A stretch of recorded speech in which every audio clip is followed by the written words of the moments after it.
What's up guys and welcome back to Moaning. If you guys are new here, then what is up? My name is Erica. Hey, how you doing? And if you're into the history of the ancient Greeks and the Romans, maybe you're just into the mythology, and maybe you're just here to hear about Odysseus's journey in the Odyssey, well then, this is not only the video for you, this is also the channel for you. You guys are going to want to hit that subscribe button and the bell icon so you know every single time I post in the future. But on topic of today's video, and as you can see from the title, we're going to be going into Book 8 of Homer's Odyssey. If I could summarize Book 8 into one sentence, it would be that Demodocus makes an appearance and he tells us the story of Ares and Aphrodite's raging affair. That is definitely not the most important thing that comes out of this book. Let's just start that way. That actually this book it's mostly set up for the next book so that you know the context of Odysseus sort of telling his flashback of how he got to the island of Scheria. However, this book features Demodocus, who is a bard, and he tells us this myth that everybody in pop culture loves it nowadays. Everybody in the ancient times loved it. This is like the biggest scandal between the gods. We love it, and Demodocus tells us this now, so that is the most important thing to me. But anyways, why don't we just roll into the narrative of this book so that you guys know what's going on. So where I left you in the last book, it's that Odysseus had asked to go to sleep, and he was just like, maybe tomorrow I'll tell you who I am, but like for today I'm really tired, and Alcinous the king was like, absolutely go to bed. So then they all go to bed, right? So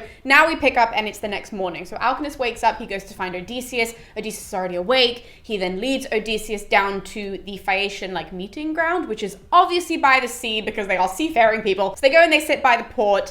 And whilst they're sitting there, Athena disguises herself as a herald, and she goes round to all of the other houses of the important Phaeacians and just like the people who should be at this meeting. And it's like, hey, there's the stranger who's down by the port. You guys should totally go and see him and hear what he has to say. I've heard he's really hot. Like, she doesn't obviously say exactly that, but she does highlight how good looking Odysseus is, says he looks like a god, says that everybody should go down there to hear what he has to say and to hear what Alcinous has to say for the plans for the day. So as everybody is walking over to the meeting ground, Athena does Odysseus another solid. I really wish I had my version of Athena when I was like 15, or even like nowadays. There are sometimes when I go outside and I look like a goddamn mess, okay? But Athena comes over to Odysseus and she makes him look taller, she makes him look broader, so that when all of these people come, like all the Phaeacians come, they literally gaze at him and wonder, because they're like, this man is actually really good looking. Like, where the f is my Athena? Come on! Alcinous then gets up and he just tells everybody that he doesn't know who Odysseus is. He still doesn't know his name, he doesn't know where he's from. What he does know is that this man has begged for the Phaeacian help to get him home. So he instructs everybody that what they're going to do today is they're going to do these games, they're going to get all the stuff ready for Odysseus, and then they'll send him home either in the evening or like tomorrow. Whenever it is that Odysseus wants to leave, they will then send him home. So it means that he orders everybody to pick like 52 men among them who are going to be the crew of Odysseus' ship. They are then, as the crew, the newfound crew, they are then going to go find a boat that is going to be used for Odysseus to go home. They're going to get that boat ready. In the meantime, we're going to have a bunch of them that are going to go and get animals to sacrifice at the feast that they're going to have a bit later on in honor of Odysseus and their guests. And lastly, he orders one person to go and find the famous bard who is Demodocus, who I mentioned at the beginning of this episode. So that's what he tells everybody, and everybody just sort of like scatters, right? So they're told by the king to go and do this. They pick the 52 men. They get the ship ready. All these people go and get the animals. I had to write those down because obviously I can't remember those. So the animals that are used, a dozen sheep, 8 boars, and a pair of oxen. So that should tell you how many people are there. Like, there's a full haul. But they all go in after the whole ship thing is done. They're sitting, they're eating, and Demodocus, who is the bard, is walked in. Now, we get this note of Demodocus being a blind bard in this moment. So when the herald brings him in, he's literally leading him into the hall. He leads him to this central chair, which is leaned up against the central column. So I guess the column is central. The chair isn't central. It's only central because it's up against the column, but either way. When he sat down, the herald also helps him because he's holding his lyre, because he's a bard, so he needs his lyre. The herald shows him where the peg is above him, because there's a peg on the column. And so he guides his hand there so he knows how high the peg is, where he can hang his lyre, where it's safe, because obviously he's blind, he can't see. And then afterwards, the herald brings a little table next to him. He puts like wine and food and bread on the side of it. And so that way Demodocus can eat before he launches into his singing. Once Demodocus has had his little share of food and drink, wine specifically, he then starts singing. He grabs for his lyre and he starts singing about the Trojan War. More specifically, he starts singing about Odysseus and Achilles. He sings about how Agamemnon went to the oracle at Delphi to ask for help, and all of these little details leading up to the Trojan War and of the greatness of the heroes. Because remember, they have no clue that Odysseus is Odysseus. But obviously this story causes Odysseus to cry because he is still a fragile man from this. So as Demodocus is singing, Odysseus is pulling up his cloak, his like cape, up to his face. He's crying into it when he's hearing this song. And sort of when Demodocus starts singing about something else that isn't as triggering, he lowers it and he makes like a mini offering on the side to like a god of like wine or whatever. Not the god of wine. He makes an offering of wine to the gods. And then he lowers his cape, but then, you know, Demodocus starts singing about something else that triggers him, starts crying into his cape again and all of this. And obviously nobody else can see, nobody else really notices because Odysseus is trying to hide his embarrassment. But Alcinous the king does notice this. But he rightfully doesn't want to embarrass Odysseus any more than he already is or any more than he could possibly be. And so all he does is instruct Demodocus to stop singing in this moment. And he's like, actually, I think now is the time that we should have all of these games and we should go and do some running, some jumping, some wrestling, some boxing. Let's go down and do that. So everybody starts moving, right? Because they've all sort of finished eating enough anyways. And so everybody starts moving. Alcinous goes up to Demodocus and he leads him. He leaves his lyre there and he leads him down to the grounds where they're going to start competing. Now, all of the men who are there, they're all getting ready to take part in their particular race, their particular competition. And we have 3 sons of Alcinous who are there. Now, I am not going to detail the games. Reason being is because you will never be asked about any of these games. This happened in the Iliad as well, where I detailed that. And I said, never. I have never been asked, oh, have you ever thought about the games that take place in the Odyssey on Scheria? Never in my life. So if you need them, go and read them. But just so you know, they do have all of these competitions and we have a bunch of winners who are detailed and the races who are detailed. Races? Yes, you can say that. Races is what I really meant. So the races that are detailed and all of that. And finally, all of the men are sort of standing together, but Odysseus doesn't take part in the races and he doesn't even like stand near them. So all the men sort of congregate together and one of Alcinous' sons, who's this guy called Laodamas, he says to all of them, like, don't you think we should go and try and get our guest to take part? Like, I don't actually know if he's enjoying this. Maybe he would want to take part. He doesn't feel like he can unless we go and invite him. And this other guy pipes up and he says, well, you should go and invite him yourself because you're technically the host and it seems a little bit weird if any of us go and do it. Which is quite funny because Laodamas has this moment of like fangirling over Odysseus kind of, where he's just like, he must be able to compete, right? Because like, look at that body, look at those legs, which is like just this cute little moment. It does spur him on to go and talk to Odysseus. So he turns around and he says to Odysseus, you know, if you want to take part, we would love for you to take part in whatever you feel comfortable competing in. Odysseus doesn't react very well and he says he doesn't understand why he's being asked to take part in the games because clearly he is like a weathered man. He's like, I've been through so much, there's so much pain in my heart that this is literally the last thing that I want to do. But the guy who had initially said that Laodamas should go over and talk to Odysseus, he pipes up and he's just like, I knew he wasn't a sportsman, look at him, he's clearly just a traveler. Just to taunt Odysseus. And Odysseus knows this, like he can see this a mile off and he's just like, this guy's a prick. And he has the best comeback, in my opinion. Odysseus says that gods will give people gifts. So he says that he's one of those people, that he might not be the best looking man in the entire world. However, he's been gifted with these words from Athena. And he says that, you know, this is a direct gift from the gods, the way that I speak and the way that I interact with people. And I'm very lucky for that. But on the flip side, there are some people who have these great looks and they have terrible words and they have a terrible speech pattern. They don't even know how to talk to each other. And he says, that's you. But since you are taunting me, I will take part. Okay, I will take part in like one competition, not against Laodamas because he is my host and that would be rude if I did that. So anybody else wants to compete against me, you can. But yeah, I will because you're being a prick. So he walks over to where everybody is competing and he picks up this discus. It has to be the biggest discus because obviously this is ancient Greek mythology and we need to show how tough Odysseus is. So he picks up this massive discus and he throws it and he throws it farther than anybody else has. And Athena is actually the one who guides it, obviously. So she knows the spot where she wants it to land and she just like looks at that spot and then the discus sort of flies over there and lands there and everybody's like, oh my god, this man can throw. And Odysseus has a moment of gassing himself up to all of the guys where he says that the only person in Troy who could string a bow like better than he could was Philoctetes, who is a character that we don't get from the Iliad. He is a character who was at Troy and we get him from later mythology, but presumably at some point in the original epic cycle we had him, but we don't have that book that survives, unfortunately. I cry every single day thinking about this. So he says that even though he was the best in Troy, supposedly, I sometimes kind of wonder about like everybody else who was an archer, like what about Teucer? But either way, not the point of this video. So he says he was the best, but that he knows better than to actually compare himself with like great heroes. So he won't compare himself to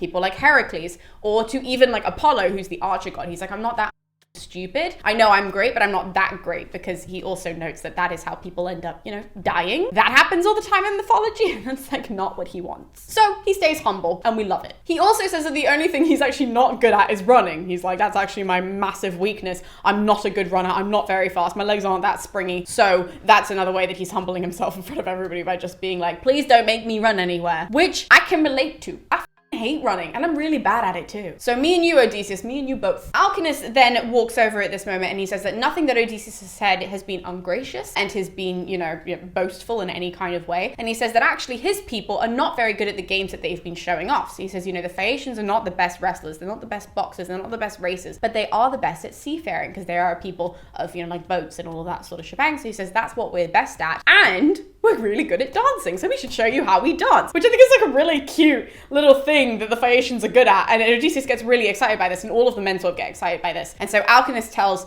a bunch of them to get the dance like circle ready. He says, you know, to mark it all out. So we have all of these heralds who go and they mark out the spot that the men are going to dance in, but also to get somebody to go and get Demodocus' lyre, because he has to sing before the dancing happens. Now Demodocus, my main blind man, he stands up in front of everybody and he sings of this raging affair between Ares and Aphrodite, which again, this is why we're here. We're well excited for it. And as all the men are sort of like getting ready, they all stop to listen to this really famous myth that he's about to tell them. So Demodocus opens the scene by telling us that Aphrodite and Hephaestus are married. If you guys watched my Iliad series, you'll know that at that point in mythology, he's not married to Aphrodite. But at this point of this myth, he is. So the gods marry everybody, they have sex with everybody. It's like a whole messy thing in the ancient world. But anyways, so they're married at this point. But Ares and Aphrodite have started hooking up. And so Ares is detailed as being incredibly disrespectful because they hook up in Hephaestus' bed. And so he's bringing shame on Hephaestus when he's not there. Now, the way that Hephaestus finds out about this, Demodocus tells us, is that the Titan sun god Helios, who most people don't know exists because he's not an Olympian, he's the guy that literally drags the sun across the sky in mythology, okay? That is his job. And he actually sees Ares and Aphrodite hooking up one day. So he tells Hephaestus, and he's like, you know, I don't want to be the bearer of bad news, but your wife is sleeping with Ares. And obviously Hephaestus hears this, and he just like breaks down, and he's so upset, and he knows he's got to plot his revenge because he doesn't want to just like go and confront either of them. He wants to have revenge on both of them. So he starts constructing this net. This is super famous, guys. He constructs this net, and it's of these like really, really thin chains, to the point of like they're thinner than a spider's web sort of thinness. Like that is how amazing he is at building things. He builds this net, and he hangs it above the bed. So he puts it right above the bed, his marital bed with Aphrodite, which is heartbreaking. But he hangs it up above the bed, and then he fakes a trip to Lemnos because that's his like favorite island. So he's like, by the way, honey, I'm gonna go on a business trip to Lemnos. If you guys want to know why Hephaestus loves Lemnos so much, that is a totally different myth. You're gonna have to Google it. I'm not explaining it here. So he pretends to off in this moment, and Ares hears this, and Ares obviously beelines it for Aphrodite's house, and he's just like, hey, I heard that your husband was away. You know what we should do? We should totally have sex. And Aphrodite doesn't say no. She's like, that sounds like a great idea. So they go and they start hooking up, and the net, as soon as they get into the bed, the net falls on them and it traps them, and they can't move. They are stuck together, and they are literally like stuck in bed underneath this net. The net is just like all encompassing in every single nook and cranny of them, so they can't move at all. Okay, they're stuck there. And Helios sees that this happens successfully, and he goes to tell Hephaestus, who just, you know, kind of went like a little bit further away. He goes to tell him, by the way, your plan was successful. You should come back and you should see this. And Hephaestus obviously runs back, but he's quite sad, and he stops outside the gates to his home, and he yells up at Zeus in this moment. And it's actually heartbreaking when you read the myth, and when you, especially when you read it in this book, because Hephaestus says that no wonder Aphrodite is having an affair with Ares, because he himself is lame, like his legs literally don't work. That's part of his mythology. So his legs don't work. He's not as good looking as Ares. Ares has runner's legs, is how he describes it. And he says that he's just like a really good looking guy. So he can't even be really that mad at Aphrodite, but he's mad at his parents. He's mad that they gave birth to him in the first place. He wishes that he wasn't born. And he's really sad that they married him off to Aphrodite in the first place. And it's this really heartbreaking moment where you're like, oh my God, baby, like I'd marry you. Like, oh my God, I'm so sorry you're going through this. But he calls over all the gods because he wants them to come in to laugh at Ares and Aphrodite in the predicament that he's caught them in. So he's like, everybody come and join in. We're all gonna laugh at them. But at the same time, I'm not letting them go until Zeus gives me back the bride price, because even though he's a god, he still has to abide by ancient rules and ancient laws. So there was a dowry involved, and he says, I'm not letting her go unless I get this price back so that then that way I can marry somebody else. So the gods who show up are like Poseidon, Apollo, Hermes, like the male deities show up to laugh because the female deities decide it's like not really appropriate for them to be there, so they stay home, which if I was a female deity, I would have been the first one there to laugh. And all of them walk in and they just start pointing and giggling because they're just like, this is ridiculous. And they all say that Hephaestus has won. They're like, I know that you got cheated on, man, and this really sucks, but this is hysterical, so you win. 9 times out of 10, this revenge wins. And my favorite part of this whole thing, like literally I'm giggling as I like read it and everything, is that Apollo looks over to Hermes and he's like, look, as funny as this is, wouldn't you want to hook up with Aphrodite too and be stuck in this situation? And Hermes turns around and goes, mate, I wish. He says that he would actually prefer it if he had a net in that situation that would have caused him to be like really close to Aphrodite. He's like, I wouldn't even give a shit if that actually landed on me and Aphrodite as we were in the act. I couldn't give less of a shit if all of the gods have come in. Hell, I would have invited all the gods to come and laugh at us if they knew that I had hooked up with something that hot. It is quite a funny conversation because it just has nothing to do with Hephaestus' pain. It just shows you that like literally Ares and Aphrodite are like traumatized by it, but the other gods are like, yeah, insane, man. I wish that was me. Now everyone is laughing apart from Poseidon. Poseidon turns to Hephaestus and he's just like, look, man, this isn't funny anymore. We've had our fun, but like let them go. And Hephaestus is like, how could you even say that to me? Like I'm keeping them there because I want a price from Ares. I want revenge on both of them. So I'm not letting them go unless Ares agrees to the price that I have demanded. And Poseidon says, let them go, because even if Ares doesn't pay the price, I will pay you the price. So Hephaestus says it's fine, that is an offer that he cannot refuse, so he lets them both go, and Ares runs away to Thrace. Like literally as soon as that net is up, he has just legged it to Thrace. And Aphrodite as well, she legs it to Paphos, which is another island where she is honored even in ancient Greek history as like being their deity and all of this, so she f***s off there, right? And that is the wonderful myth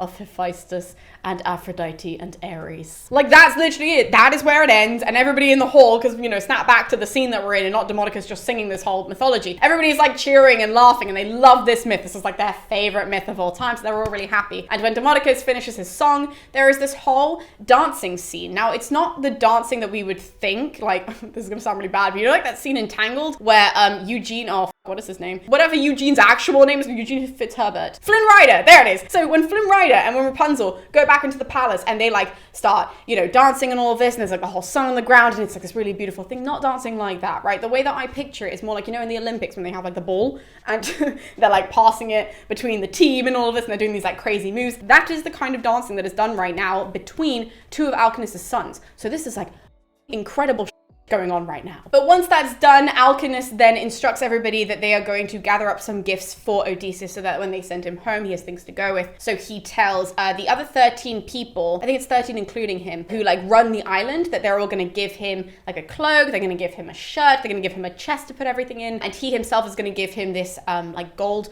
goblet that Odysseus will then use from here on out, like when he goes home, to give offerings to the gods, so that way when he uses this goblet, he will always think of Alkinoos and of the Phaeacians. So everyone sort of scatters to go and collect all of these gifts for him. And Alkinoos goes to his wife, he goes to Arete, and he tells her the instructions, and he says, also, I really want him to be bathed, I really want him to be cleaned before we go back to dinner, because they're going to go back to eat, right? So they've had the games, they ate, they had the games, they had the dance competition, they had this whole Demodocus singing thing, and then they're going to go and eat again. Like, this sounds like my kind of day. So Arete hears him. Arete then finds a chest. She starts like boiling this cauldron full of water. She gets her maidens to really handle the whole bath situation. But she herself, she gets this chest ready. She puts a cloak in it. She puts all of these like priceless gifts in it for Odysseus. And before he goes off to bathe, she has him come over and look at all the gifts that they have put into this chest. And she says, you're going to have to tie it with like a really strong knot to make sure that no one steals from you, because these things are like really prized possessions. And so Odysseus does tie a knot. He ties this like massive sort of rope around it to secure it. But it's noted here that the knot was taught to him, the way he tied this knot was taught to him by Circe, and that is the first mention of the witch sorceress, who is Circe. So he was taught that by her, and then he uses that teaching to tie this knot together. He then goes to have a bath. He then is, you know, anointed with all this oil by the women of the palace, the maids. Again, this is hospitable. And he notes how like amazing having this bath is, because he hasn't had a proper bath since Calypso's island, because the whole river incident with Nausicaa and her ladies like doesn't out. So he's like really thankful that they're doing this for him because he's like icky. When Odysseus comes back down to the hall, he actually passes Nausicaa, who's leaning up against a column, and she looks at him and she's just like, you know, I really wanted to say goodbye to you, and I really wanted to say that it was really nice to meet you, and I hope that when you go home back to your family that sometimes you think of me. And Odysseus stops and he looks at her and he says, how could I ever forget you? From this moment, from here on in, for the rest of my life, I will always remember you because you're the reason why I am still alive and you saved my life, and I will always be in debt to you. Which is, again, such a cute little moment, and I love them. So very long story short, for the end of the book, they then start eating again. Demodocus starts singing again, and Odysseus asks him specifically to sing of this whole Trojan horse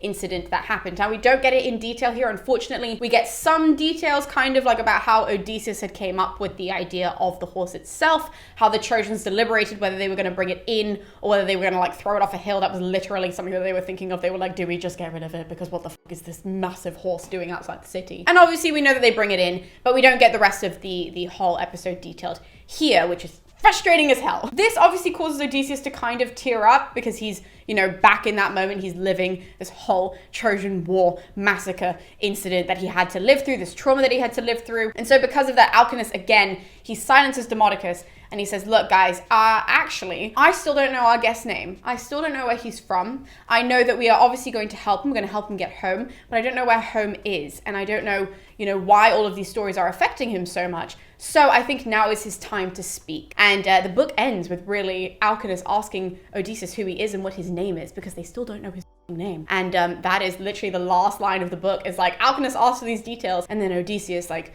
you know, chilled out and he sat back, and you're like, yes, we're about to get the whole story of how Odysseus ended up here. So that is how the book ends, which is really, really exciting. The next couple of books are going to be really good because they are flashbacks. So then the more stereotypical mythology that people really want to hear about. You know, we have lots of monsters, we have this crazy hero's journey that goes on. Up until this point, we've been prepping, right? So we have really been prepping for the next couple of books because we're about to just have action and crazy story after action and crazy story. And I'm like well hyped to tell you guys, and I'm well hyped for you guys to be as involved in this as I am, because I sit at home now and I just read the Odyssey over and over again to make sure these episodes are great for you guys. So thank you guys so much for tuning in. We'll be seeing you next time with book 9 of the Odyssey, which I'm thrilled about. So we'll be seeing you next time with all of that. So we'll see you then.